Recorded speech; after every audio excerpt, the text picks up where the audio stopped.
আমাদের নবীও বলেন যে আমি উপার্জন করতাম কিভাবে, মেষ চড়াইতাম, এর বিনিময়ে আমি কয়েক কিরাত দিরহাম পাইতাম।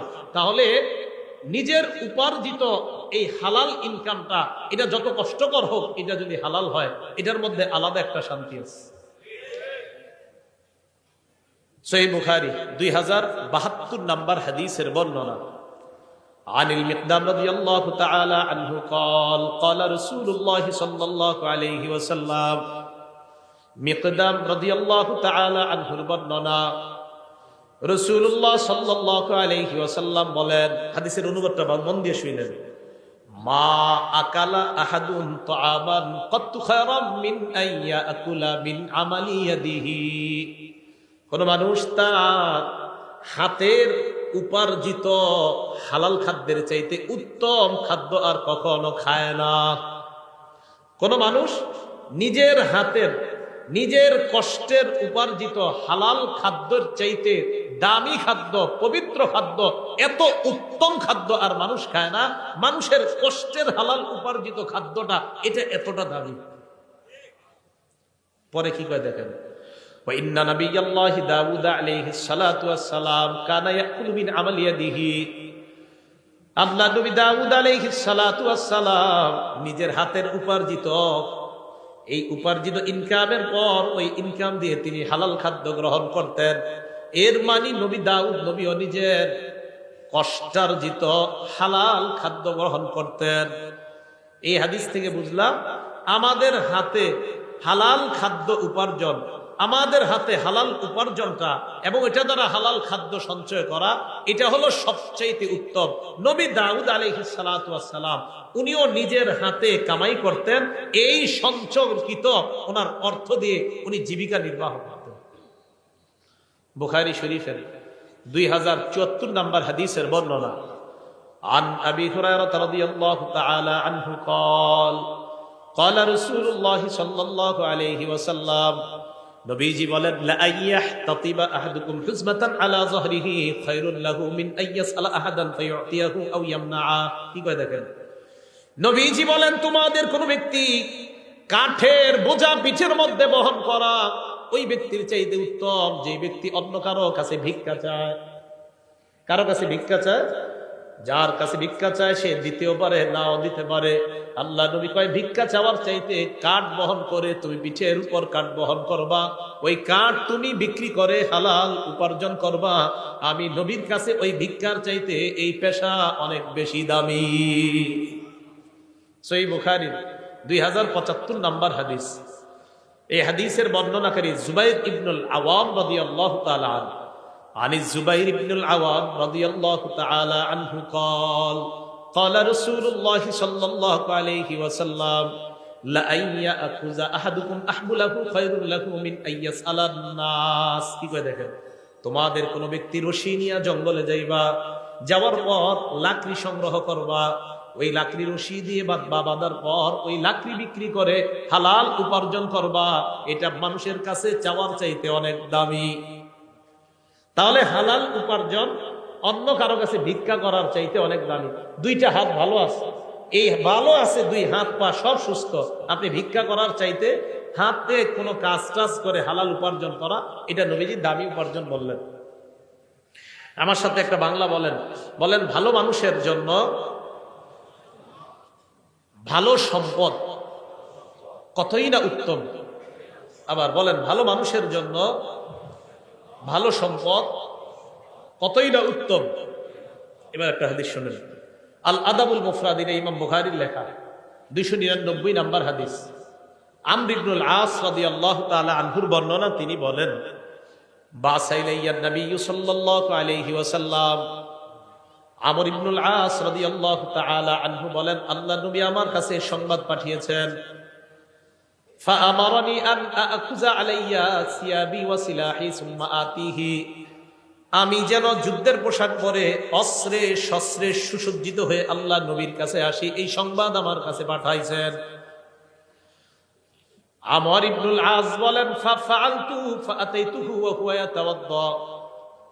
আমি যুদ্ধের পোশাক পরলাম, অস্ত্রে শস্ত্রে সজ্জিত হয়ে আল্লাহ নবীর কাছে গেলাম, গিয়ে দেখি আল্লাহ নবী ওযু করে। নবীজির কাছে যাওয়ার পর ফাসআদা ইলাইয়াল বাসার, নবী আমার দিকে এইভাবে মাথা উঠায়া ভালোভাবে তাকাইলেন, গভীরভাবে আমাকে দেখলেন। আবার বলছি, আমি নবীজির কাছে গেলাম, নবী ওযু করতেছে, আমি যাওয়ার পর নবী গভীরভাবে আমার দিকে তাকায় দিয়েছে অনেকক্ষণ। সুম্মা তাআ, এরপর মাথা নিচে নামাইছে। এরপর আল্লাহ নবী আমাকে বলেন, ইয়া আমর, ইন্নী উরিদু আন আবআসাকা আলা জাইশিন ফায়ুগনিমুকাল্লাহ, আমি তোমাকে একটা সেনাবাহিনীর প্রধান বানিয়ে পাঠাইতে চাই। আমার আশা ওই বাহিনীর সাথে যাওয়ার পর যুদ্ধ করবা, আল্লাহ অনেক গনিমতের মালের মালিক তোমাকে বানাবেন। আমর ইবনুল আস এটা যখন শুনলেন, নবী বললেন, ওয়া ইন্নী আরগাবু লাকা মিনাল মালি সালিহা, আমার আশা তোমার যেন কিছু ভালো সম্পদ অর্জন হয়, এটা আমার আশা। আবার বুঝবেন, নবীজি বললেন, আমর, আমার আশা তোমার যেন কিছু ভালো মাল হয়, সম্পদ হয়, এটা আমার আশা, তাই তোমাকে আমি যুদ্ধে পাঠাইতেছি, এবং আমার আশা এই যুদ্ধে আল্লাহ তোমাকে অনেক নিয়ামত দান করবেন। আমর ইবনুল আস বললেন, ইয়া রাসূলুল্লাহ, মা আসলামতু রাগবাতান ফিল মাল, হুজুর আমি তো সম্পদ অর্জন করার জন্য ইসলাম গ্রহণ করি নাই। সুবহানাল্লাহ। ইন্নামা আসলামতু রাগবাতান ফিল ইসলাম, আমি ইসলাম গ্রহণ করেছি ইসলামের আকর্ষণে। ফাকুনু মা রাসূলিল্লাহি সাল্লাল্লাহু আলাইহি ওয়াসাল্লাম, আমার আশা আমি ইসলাম গ্রহণ করার পর আল্লাহ নবীর সাথে থাকতে পারবো, এই আশায় আমি মুসলমান হইলাম।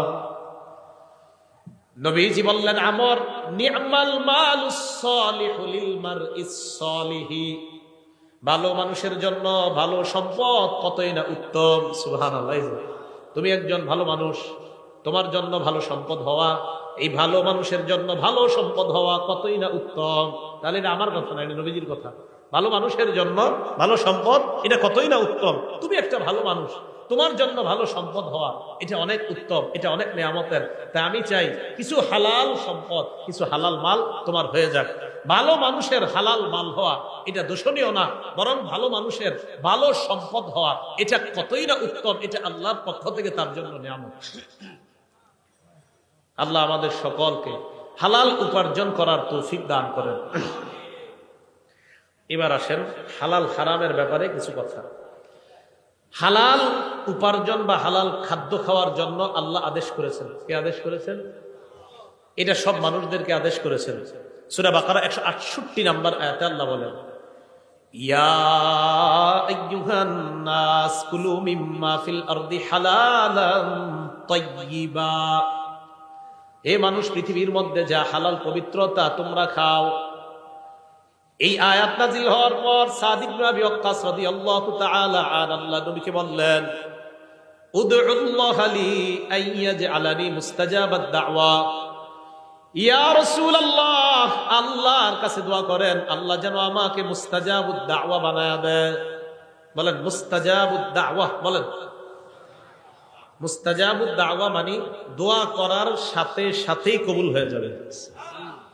নবীজিকে বললাম, হুজুর আপনি আমার জন্য দোয়া করেন যেন আমি দোয়া করার সাথে সাথেই আমার দোয়া কবুল হয়ে যায়, আল্লাহ যেন আমারে এমন বানায় দেয়। তো এদেরকে বলা হয় মুস্তাজাবুদ দাওয়া। বলেন কি বলা হয়?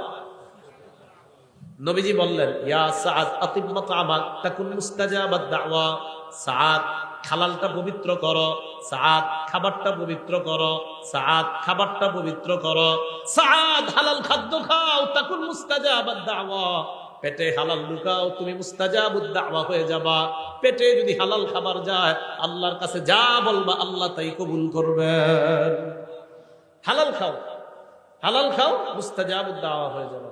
তাহলে বলেন দোয়া কবুলের জন্য শর্ত কি? খাওয়া হালাল, ভিতরে হালাল হালাল ঢুকাইতে হবে।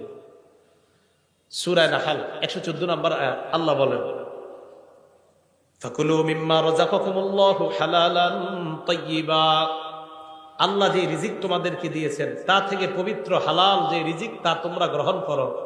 ওয়াশকুরু নি'মাতাল্লাহ, এবং আল্লাহর নিয়ামতের শুকরিয়া আদায় করো। বলেন আমার সাথে, হালাল খাবো, বলেন, আর আলহামদুলিল্লাহ বললেন। হালাল খাবো, শুকরিয়া আদায় করলেন। তো আল্লাহ বলেন তোমরা হালাল খাও আর শুকরিয়া আদায় করো, হালাল খাও শুকরিয়া আদায় করো। আর হালালকে যত শুকরিয়া আদায় করবেন তত আপনার নেয়ামত আল্লাহ পাক রব্বুল আলামিন বাড়িয়ে দিবেন। হালাল খাদ্যের জন্য আল্লাহর কাছে দোয়া করবেন। তিরমিজি শরীফের 2361 নম্বর হাদিসের বর্ণনা, ক্বালা রাসূলুল্লাহ সাল্লাল্লাহু আলাইহি ওয়াসাল্লাম, নবীজি বলেন, আল্লাহুম্মা জাআল রিজকা আলি মুহাম্মাদিন কুতা। নবীজি আল্লাহর কাছে দোয়া করতেন, আল্লাহ মুহাম্মদ সাল্লাল্লাহু আলাইহি ওয়াসাল্লামের পরিবারের জন্য জীবন ধারণের উপযোগী হালাল খাদ্যের ব্যবস্থা করে দেন। সুখী মানুষের তিনটা অবস্থা নবী বলছেন। একজন মানুষের মাঝে 3 গুণ পাওয়া গেলেই সে সুখী। বলেন কয় গুণ? 3টা গুণ যদি আগামীকাল সকালে আপনার মাঝে পাওয়া যায় তাহলে বুঝবেন আগামীকাল আপনি সুখী। কয় গুণ? হ্যাঁ, কালকে পাওয়া গেলে কালকেই সুখী। দলিল তিরমিজি শরীফের 2346 নম্বর হাদিসের বর্ণনা, 2346। ক্বালা রাসূলুল্লাহ সাল্লাল্লাহু আলাইহি ওয়াসাল্লাম, নবীজি বলেন, মান আসবাহা মিনকুম আমিনান ফি সিরবিহি, তোমাদের মধ্যে কোনো মানুষ যদি সকাল অবস্থা হয় এমন অবস্থায় তার পরিবার নিয়ে সে নিরাপদে আছে। 1 নাম্বার, তোমাদের মধ্যে যদি কারো সকাল এমন অবস্থায় হয় সে পরিবারের মধ্যে নিরাপদ, পরিবার সহ পুরা নিরাপদে আছে। 2 নাম্বার, মুআফান ফি জাসাদিহি, শরীরটা সুস্থ আছে। 3 নাম্বার, ইনদাহু কুতু ইয়াউমিহি, তার কাছে একদিনের খাদ্য আছে। বলেন তো, 1 নাম্বার পরিবার নিয়ে সুখে আছে, 2 নাম্বার সুস্থ আছে, 3 নাম্বার কয়দিনের খাবার। নবীজি বলেন, কান্নামা হিজাত লাহুদ দুনিয়া, এই ব্যক্তির জন্য কেমন যেন পুরা দুনিয়ার সব কল্যাণ জমা করা হয়েছে। এই জন্য হালাল খাবেন আর দোয়া করবেন, হালাল খাবেন আর দোয়া করবেন। আরেকটা, হালাল খাবেন আর শুকরিয়া আদায় করবেন। আর আল্লাহ তো বলছে শুকরিয়া আদায় করবা, আমি আল্লাহ নিয়ামত আরো বৃদ্ধি করে দিব। আল্লাহ আমাদেরকে হালাল খাদ্য খাওয়ার তৌফিক দান করেন। সূরা তাহা 81 নম্বর আয়াতে আল্লাহ বলেন, কুলু মিন তাইয়্যিবাতি মা রাযাকনাকুম, আমি তোমাদেরকে যে খাদ্য দিয়েছি তার মধ্যে পবিত্র যেটা, এটা তোমরা খাও, পবিত্র খাদ্য তোমরা খাও। সূরা ইউনূসের 59 নম্বর আয়াতে আল্লাহ বলেন, কুল আরাআইতুম মা আনজালাল্লাহু লাকুম মিন রিজকিন ফাজআলতুম মিনহু হারামান ওয়া হালালা। নবী আপনি বলেন, তোমরা কি ভেবে দেখেছো আল্লাহ তোমাদের জন্য যে রিজিক নাজিল করছেন ওই রিজিকের কিছু অংশ তোমরা হালাল বানাও আর কিছু অংশ তোমরা হারাম করছো। এই যে তোমরা হালাল করো আর হারাম করো, আল্লাহু আযিনা লাকুম, এই আদেশ কি আল্লাহ তোমাদেরকে দিয়েছেন? আম আলাল্লাহি তাফতারুন, নাকি তোমরা আল্লাহর নামে মিথ্যা অপবাদ দাও? এই আদেশ কি আল্লাহ তোমাদেরকে করেছেন কিছু হালাল কিছু হারাম করার জন্য, নাকি আল্লাহর নামে তোমরা মিথ্যা অপবাদ দাও? আমাদের সকলকে আমরা যেন হালালকে হালাল হিসাবে গ্রহণ করি, হারামকে হারাম হিসাবে গ্রহণ করতে পারি, আল্লাহ তৌফিক দান করেন। সহিহ বুখারী 2059 নম্বর হাদিসের বর্ণনা। এই হাদিসটা আমাদের বর্তমান যুগের সাথে আমরা মিলাই দেখেন কি বলে নবীজি। আল্লাহুম্মা লাকাল হামদু ওয়া শুকর।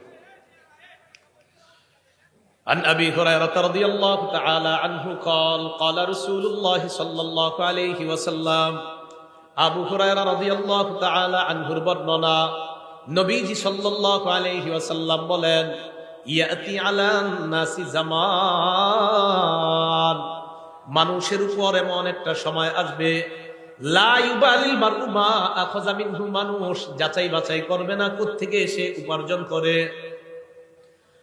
আমিনাল হালালি আমিনাল হারাম। নবীজি বলেন এমন একটা সময় আসবে যে সময় মানুষ পরোয়া করবে না, হালাল কামাই করলো না হারাম কামাই করলো পরোয়া করবে না, পকেটে আসলেই হয়, হালাল হোক আর হারাম হোক এটা পরোয়া করবে না। এই যুগ নবী বলছে আসবে। আপনারা বলেন এটা কি আসবে? তাখরিজু শরহিস সুন্নাহ একটা কিতাব, এই কিতাবের 4113 নম্বর বর্ণনা। عن عبد الله بن مسعود رضي الله تعالى عنه قال, আব্দুল্লাহ ইবনে মাসউদ রাদিয়াল্লাহু তাআলা আনহুর বর্ণনা, তিনি বলেন, ইয়া আইয়ুহান নাস ইত্তাকুল্লাহ, হে মানুষ তোমরা আল্লাহকে ভয় করো, রিজিক অন্বেষণে তোমরা মধ্যপন্থা অবলম্বন করো।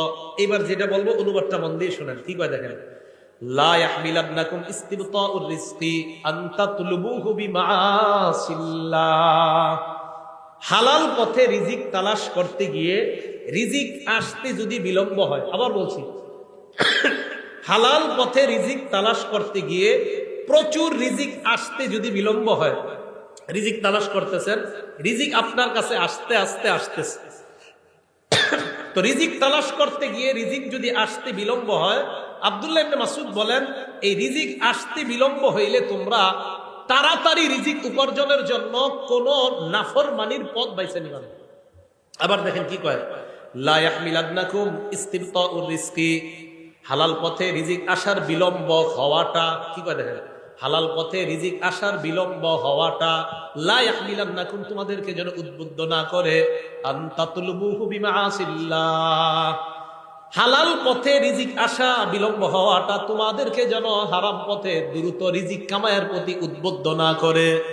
দোস্তে বলবে, কি রে কি করস, টাকা পয়সা নাই এত, আর বলিস না, ক্ষেত খামার করি কোনো মতে আসে আর কি। আরে আমি কিছু সিস্টেম শিখে আস, নিয়ে গেছে বাজারে, বাজারে গিয়ে কিছু কিছু সিস্টেম শিখাই দিছে যে এই সিস্টেমে তাড়াতাড়ি ধনী হওয়া যায়। ওলামায়ে কেরামের কাছে জিজ্ঞাসা করছে, হুজুর আমাকে এরকম সিস্টেম দিছে, আলেমরা বলছে এটা তো হারাম সিস্টেম, এটা তো সুদি সিস্টেম। কয় না, এখানে তো ইসলামের নামাজ। কিসের নামাজ? কয় এবং ওই অফিসের মধ্যে এটাও লেখা, পিছনে সূরা বাকারা 275 নম্বর আয়াতও লেখা আছে, আহাল্লাল্লাহুল বাই'a ওয়া হারামার রিবা, আল্লাহ ব্যবসা হালাল করেছেন, সুদকে হারাম করেছেন। এটা তো পিছনেও লেখা আছে, এরপরে ওই অফিস কিভাবে হারাম কাজ করে? ইসলামের লেভেল, কোরআনের আয়াত আর হাদিস পিছনে লাগায়া সুদের কারবার যদি কেউ করে, এটা কিয়ামত পর্যন্ত হালাল হবে না, হারাম, এটা হারামই থাকবে। তাহলে লেভেল লাগাইলে হারাম হালাল হয়ে যায় না। কি কথা বুঝে আসছে? আচ্ছা, তিরমিজি শরীফের 2376 নম্বর হাদিসের বর্ণনা, হাদিসটা মন দিয়ে শুনেন। দুটি ক্ষুধার্ত নেকড়ে বাঘ একটি বকরির পালের মধ্যে পাঠায়া দিচ্ছেন, অনেকগুলা বকরির পালের মধ্যে দুটি ক্ষুধার্ত বাঘ পাঠায়া দিচ্ছেন। বকরি থাকবে না সব শেষ হবে? ক্বালা রাসূলুল্লাহ সাল্লাল্লাহু আলাইহি ওয়াসাল্লাম, নবীজি বলেন, মা যিবান জাইআন উরসিলা ফি গানামিন বিআফসাদালাহা মিন হিরসিল মারই আলাল মালি ওয়াশ-শারাফি লিদীনিহি। নবীজি বলেন, ক্ষুধার্ত দুইটা বাঘ বকরির পালের মধ্যে পাঠানোর পর এই ক্ষুধার্ত বাঘ বকরিগুলোর জন্য যতটা ক্ষতিকারক, এর চাইতে কোনো মানুষ সম্পদের লোভ আর মর্যাদার লোভ যদি করে, ওই মানুষের জন্য তার দিনের জন্য এর চাইতে বেশি ক্ষতিকারক। আবার বলছি, সম্পদের লোভ, মর্যাদার লোভ, দুইটা ক্ষুধার্ত নেকড়ে বাঘ বকরির পালের জন্য যতটা না ক্ষতিকারক, নবীজি বলেন সম্পদের লোভ আর মর্যাদার লোভ একটা মানুষের ধর্মের জন্য এর চাইতে বেশি ক্ষতিকারক। কেন? যে আমার সম্পদ দরকার, কি আমার 10 কোটি টাকা লাগবে, এটা হালাল পথে হোক আর হারাম পথে হোক সমস্যা নাই, লাগবে 10 কোটি। বলেন এটা কি তার ধর্ম ঠিক থাকলো না ক্ষতি হয়ে গেল? আবার মর্যাদা, ওই চেয়ারে আমাকে বসতে হবে, কিভাবে বসবো আমি জানি না, বসতেই হবে। বলেন এখন যদি অনৈতিক কোনো পথ বেছে নেয়, এটা কি তার মর্যাদা, তার ধর্মের জন্য এটা কি ঠিক থাকলো না ক্ষতিকারক হয়ে গেল? তাহলে মর্যাদা এবং সম্পদের লোভ, এই দুই লোভ মানুষের ধর্মের জন্য এতটা ক্ষতিকারক, যতটা না ক্ষতিকারক ক্ষুধার্ত নেকড়ে বাঘ বকরির জন্য এর চাইতে বেশি ক্ষতিকারক মানুষ সম্পদের লোভ অনৈতিক পন্থায় করা, আর মর্যাদার লোভ অনৈতিক পন্থায় করলে তার চাইতে বেশি ক্ষতিকারক হয়। তিরমিজি শরীফ 2416 নম্বর হাদিসের বর্ণনা, ক্বালা রাসূলুল্লাহ সাল্লাল্লাহু আলাইহি ওয়াসাল্লাম, নবীজি বলেন, লা তাজুলু কদামা ইবনি আদম হাত্তা ইউসআলা আন খামস, বনি আদমের পা, দুই পা নড়বে না কিয়ামতের ময়দানে 5 প্রশ্ন করার আগ পর্যন্ত। বলেন কয় প্রশ্ন? 1 নাম্বার, আন উমরিহি ফিমা আফনা, জীবন কোন কাজে কাটাইছেন। 2 নাম্বার, আন শাবাবিহি ফিমা আবলা, যৌবন কোথায় নষ্ট করছেন। রাত 12টার পর দরজা লাগিয়ে মোবাইলটা সামনে নিয়ে যৌবন কি নষ্ট করেছেন কিনা, কিয়ামতের মাঠে এটার হিসাব দিতে হবে। 3 নাম্বার, ওয়ান মালিহি মিন আইনা ইকতাসাবা, এটা বুঝেন, সম্পদ কোন পথে কামাই করেছেন, হালাল পথে কিনা। 4 নাম্বার, ওয়া ফিমা আনফাকা, কোথায় ব্যয় করেছেন, হালাল পথে কিনা, এই জায়গাটা একটু বুঝতে হবে। 3 নাম্বার, সম্পদ হালাল পথে কামাই করেছেন কিনা। 4 নাম্বার, হালাল পথে ব্যয় করেছেন কিনা। অনেকে মাশাআল্লাহ সম্পদ হালাল পথেই কামাই করে, করার পর এটা দিয়ে 58 ইঞ্চি একটা টেলিভিশন কিনে, তাহলে হালালটা লাগলো কোথায়? হারামে। তাহলে হালাল পন্থায় টাকা কামাইলেন আপনি, কামাই করার পর আপনি এবার এই হালাল টাকা দিয়া বিশাল বড় একটা স্ক্রিনের ব্যবস্থা করলেন সিনেমা দেখার জন্য, তাহলে টাকা কোথায় লাগাইলেন? এটার জবাব দিতে করতে হবে। তো 3 নাম্বার, হালাল পথে কামাইছেন কিনা। 4 নাম্বার, হালাল পথে ব্যয় করেছেন কিনা। 5 নাম্বার, ওয়ান ইলমিহি ফিমা বিমা যা আমিলা ফিমা আলিমা। আপনি যা জানলেন সেই অনুযায়ী আমল করেছেন কিনা এটা কিয়ামতের মাঠে জিজ্ঞাসা করা হবে। এই জায়গাটা একটু বুঝেন। একটু আগে আমি হালাল হারামের ওয়াজ করছি না, জোরে বলেন। সুদ কি? হালাল পন্থায় টাকা কামাই করে হারাম পথে ব্যয় করা, এটা কি জায়েজ না নাজায়েজ? এই যে আমার থেকে বিষয়টা জানলেন, একটা বিদ্যা জানলেন কিনা, জানার পরে যদি আপনি ঠিক মতো আমল না করেন কিয়ামতের মাঠে এটা জবাবদিহিতা করতে হবে। 5 নাম্বার প্রশ্ন, তুমি যা জানলা ওই জানা অনুযায়ী আমল করছো কিনা। এই যে এতক্ষণ পর্যন্ত আপনি জানলেন হালাল কোনটা হারাম কোনটা, এখন আমার থেকে যে জানলেন তার মানে একটা বিদ্যা জেনে ফেললেন, এই বিদ্যা অনুযায়ী সঠিকভাবে আমল করছেন কিনা এটা কিয়ামতের মাঠে আপনাকে জিজ্ঞাসিত হতে হবে। সুদ কি জানছেন নি? জোরে বলেন, সুদ কি? এটা কি জানছেন? তো খবর আছে। আল্লাহ বুঝার তৌফিক দান করেন। এখন আপনি সঠিক পথে চলার জন্য কি দরকার? আপনি যার সাথে চলাফেরা করবেন এই মানুষটা ভালো হতে হবে। বুঝেন নাই? যার সাথে চলবেন তিনি কি হতে হবে? তিরমিজি শরীফ 1378 নাম্বার হাদিস, ক্বালা রাসূলুল্লাহ সাল্লাল্লাহু আলাইহি ওয়াসাল্লাম, নবীজি বলেন, আর রাজুলু আলা দীনি খালিলিহি ফালয়ানজুর আহাদুকুম মাইয়ু খালিল। নবীজি বলেন, মানুষ তার বন্ধুর রীতিনীতির অনুসারী হয়। তোমাদের প্রত্যেকে যেন চিন্তা করে কাকে বন্ধু বানাও। সুদখোরকে যদি বন্ধু বানান আপনারও এটা সুদখোর বানাবে। বন্ধু কারে বানাইতেছেন এটা আপনি বুঝে শুনে বানাইতে হবে। মানুষ তার বন্ধুর রীতিনীতির অনুসারী হয়, অতএব মানুষ যেন চিন্তা করে যে সে কাকে বন্ধু বানায়। আল্লাহ আমাদের জীবনে একজন প্রকৃত বন্ধু আল্লাহ আমাদেরকে ব্যবস্থা করে দেন। সহিহ বুখারীর একটা বর্ণনা শুনেন, 3842 নাম্বার হাদিসের বর্ণনা। আবু বকর সিদ্দিক রাদিয়াল্লাহু তাআলা আনহুর এক আশ্চর্য ঘটনা। ওনার একজন গোলাম ছিল, আম্মা জান আয়েশা সিদ্দিকার বর্ণনা, কানা লি আবি বকর সিদ্দিক রাদিয়াল্লাহু তাআলা আনহু গুলাম কানা ইখরিজু লাহুল খরাজ। আবু বকর সিদ্দিক রাদিয়াল্লাহু তাআলা আনহুর একজন গোলাম, তিনি কর বের করতেন। আবু বকর সিদ্দিক রাদিয়াল্লাহু তাআলা এই কর যে বের করে আনতেন এটা থেকে তিনি খাইতেন। একদিন এই গোলাম কি করছে, ফাজাআ বিশাইইন, একদিন কি জানি একটা নিয়ে আসছে। আনার পর আবু বকর সিদ্দিককে বললেন এটা খান। আবু বকর সিদ্দিক এটা খাইলেন। খাওয়ার পর গোলাম বলে, আতাদেরি মা হাযা, আপনি কি জানেন আপনি কি খাইছেন? কয় কেন, কি হইছে? কয় কুনতু তাকাখানতু ফিল জাহিলিয়া, আমি জাহিলি যুগে গণনা করতাম, ভাগ্য গণনা করতাম। কি গণনা করতাম? ভাগ্য। কয় মা উহসিনুল কাহানা ইল্লা আন্নী খাদাতুহু, আমি ভাগ্য গণনা কিছুই জানতাম না, হুদাই মানুষের ধোঁকা দিতাম। আমাদের দেশেও বিভিন্ন ওভারব্রিজের নিচে বিভিন্ন জায়গায় জায়গায় ভাগ্য গণনা করা হয়। হয়তো 100 জনের মধ্যে একজনকে একটা কইছে, এটা কোনো মতে লেগে গেছে, ওই একজন গিয়ে আরো 10,000 রে বোকা বানায় এখানে নিয়ে আসে। এগুলা মিথ্যা কথা। এদের কাছে যারা যাবে তাদের ইমানের মধ্যে খতরা এসে যাবে। ভাগ্য গণনা এগুলো বিশ্বাস করবেন না। তো উনি বলেন, আমি মানুষের ধোঁকা দিতাম, হুদায় আমি ভাগ্য গণনা করতে পারতাম না। তো কি হয়েছে? আমি যার ভাগ্য গণনা করছি জাহিলি যুগে এরকম একজনের সাথে আমার দেখা হয়ে গেছে আজকে, উনি আমাকে এইগুলা দিছে, আমি আপনারে নিয়ে আসলাম আপনার কাছে। ওই ভাগ্য গণনার যে পারিশ্রমিক, এই পারিশ্রমিক আপনার কাছে আনছি, এটাই আপনি খাইছেন। আবু বকর সিদ্দিক কয় সর্বনাশ। ফাআদখালা ইয়াদাহু, মুখে হাত ঢুকাইছে। ফাকাআ কুল্লা শাইইন ফি বাতনিহি, পেটে যা ছিল মুখে হাত ঢুকায়া সব বমি করে ফেলায় দিছে। সব বমি করে কি করছে? ফালায়া দিছে। তাহলে কি বোঝা গেল? হারাম ওনার পেটে ঢুকবে। আবু বকর সিদ্দিক রাদিয়াল্লাহু তাআলা আনহু এটা উনি সহ্য করলেন না, এটা উনি বরদাস্ত করলেন না। এই জন্য আমার আপনার চ্যালেঞ্জিং হলো হালাল গ্রহণ করা, হারাম থেকে বেঁচে থাকা। বলেন কি গ্রহণ করা? হালাল গ্রহণ করা, হারাম থেকে বেঁচে থাকা। তাহলে আমরা হারাম থেকে বেঁচে থাকবো তো ইনশাআল্লাহ, হালাল খাদ্য গ্রহণ করবো তো ইনশাআল্লাহ। আজকে থেকে আমরা সুদী ভয়ঙ্কর, বর্তমানের সবচেয়ে ভয়ঙ্কর একটা অপরাধের নাম হলো হারাম খাওয়া। এই হারাম খাওয়ার মধ্যে একটা হারাম হলো সুদ খাওয়া। বলেন কি খাওয়া? আল আদাবুল মুফরাদের 8 নাম্বার হাদিস, একজন ব্যক্তি, বিখ্যাত ব্যক্তি তাবি, তার নাম কয়সালা ইবনে মাইয়াস। মনে থাকবেন আমরা কয়সালা, একটু মনে রাখলে চলবে, ইবনে মাইয়াস আর মনে রাখা দরকার নাই। কয়সালা ইবনে মাইয়াস তিনি বলেন, কুনতু মান নাজদাত, আমি যুদ্ধ বিগ্রহে থাকতাম। ওয়াকাদ আসাবতু যুনুবান লা আরাহা ইল্লা বিনাল কাবাইর, আমি কিছু গুনাহ করছি, এই গুনাহগুলো আমার কাছে কবিরাগুলো মনে হয়েছে। ফাযাকারতু যালিকা লি ইবনে ওমর, আমি এই গুনাহগুলো আব্দুল্লাহ ইবনে ওমরকে জানাইছি।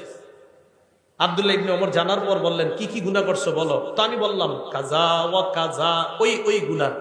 ইবনে ওমর বললেন, লাইসাত হাযিহি মিনাল কাবাইর, তুমি যে গুনাহের কথা বলছো এগুলা কবিরা গুনাহ না। প্রধানত প্রধান কবিরা গুনাহ অনেকগুলা, এর মধ্যে উল্লেখযোগ্য প্রধান কবিরা গুনাহ 9টা। বলেন কয়টা? এটা ইবনে ওমরের বক্তব্য রাদিয়াল্লাহু তাআলা। তিনি বলেন, 1 নাম্বার শিরকু বিল্লাহ, আল্লাহর সাথে শিরিক করা। 2 নাম্বার ওয়াকাতলু নাসামা, নর হত্যা করা, মানুষ হত্যা করা। 3 নাম্বার ওয়াকসফুল মুহসানা, সতী সাদী কোন নারীর উপর মিথ্যা অপবাদ দেওয়া। 4 নাম্বার ওয়াকলুর রিবা, সুদ খাওয়া। 5 নাম্বার ওয়াকলু মালিল ইয়াতীম, এতিমের সম্পদ অন্যায়ভাবে ভক্ষণ করা। কি করা বলেন তো? এতিমের সম্পদ অন্যায়ভাবে ভক্ষণ করা। 6 নাম্বার ওয়াল ফিরারু মিনাজ জাহফি, জিহাদের ময়দান থেকে পলায়ন করা। 7 নাম্বার ওয়া ইলহাদুন ফিল মসজিদি, মসজিদের মধ্যে ধর্মদ্রোহী কাজ করা। 8 নাম্বার আল্লাযী ইস্তাসখিরু, ধর্ম নিয়ে উপহাস করা। 9 নাম্বার ওয়া বুকাউল ওয়ালিদাইনি মিনাল উকুক, আপনার নাফরমানির কারণে পিতামাতার চোখ দিয়ে পানি আসা, এটাও ভয়ঙ্কর 9 অপরাধের অন্তর্ভুক্ত। আপনি খারাপ আচরণের কারণে পিতামাতার চোখ দিয়ে পানি আসা, এই 9টার মধ্যে